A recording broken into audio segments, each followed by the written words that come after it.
Hi guys, nandito na nga ako sa simbahan. Kahapon nga ito ng gabi. Araw ng Sunday nga kahapon, kaya nagsimba nga ako niyan. Ako nga lang mag-isa, naglakad nga lang ako papunta doon sa simbahan. Likod ko nga ito mga kalamon kasi nga maingay. Kasing tao niyan. Yung yung 5 o'clock na misa, pang 6 o'clock na nga yung inabutan ko. So, ayan nga daw yung kinakanta ng choir. Namangha nga ako dito sa loob mga kalamon kasi ibang-iba na siya nung dati hindi pa siya ganito. Mga tao diyan, tapos yung mga santo diyan, tapos yung electric pan niya para na yung electric pan ng St. Peter. Nakaupo sa unahan na yan. First time ko nga yan diyan makaupo. Ko diyan pauwi na yung nagsimbang 5 o'clock. 6 o'clock nga yung naabutan natin. So 7 o'clock. So yan nga daw yung yung choir na kinakanta. May santo pala dun. Ngayon ko lang yung nakita mga kalamon. Oh.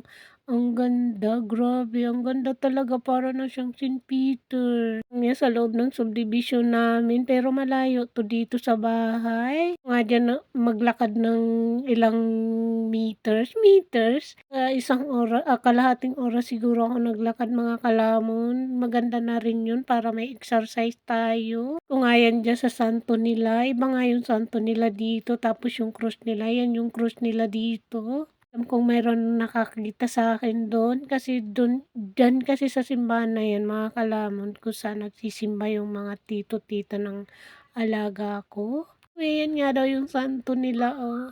Ibang-iba nga yung santo nila, hindi ko alam kung anong santo yan mga kalamon. So anyway, straight forward nga, nandito pa rin ako sa simbahan. Tamang video na nga lang ako dito kasi hindi pa dyan nagsisimula yung misa. Nga, ito nga yung naglakad ako, papunta nga yan sa simbahan. Kung nga yan dyan sa bundok na yan, sabi ko nasa bundok na ako ng tralala char. Charot ko na naman nga kayo mga kalamon. So ayan na nga ako, naglalakad na nga ako niyan. Pinsan nyo na nga yan kasi malikot, kasi nga naglalakad tayo. Lagayan ng kotse, itong kalye na to kung saan tayo papuntang simbahan. Doon nga daw tayo galing sa baba na yun. Punta nga daw ito sa simbahan. Ako nga yung simbahan na pangalan ng simbahan na pinagsisimbahan ko ngayon. Pasensya na nga kayo mga kalamon at utal-utal na naman si kalamon nyo. Record na nga lang ako dito dahil nga maingay. Ang daan na yan. Tapos yan may nadaanan akong mangga na may gabi at sagingan. Tapos yan daw magandang bahay. Dito nasa Kilumao na daw ako char. Dito sa subdivision maraming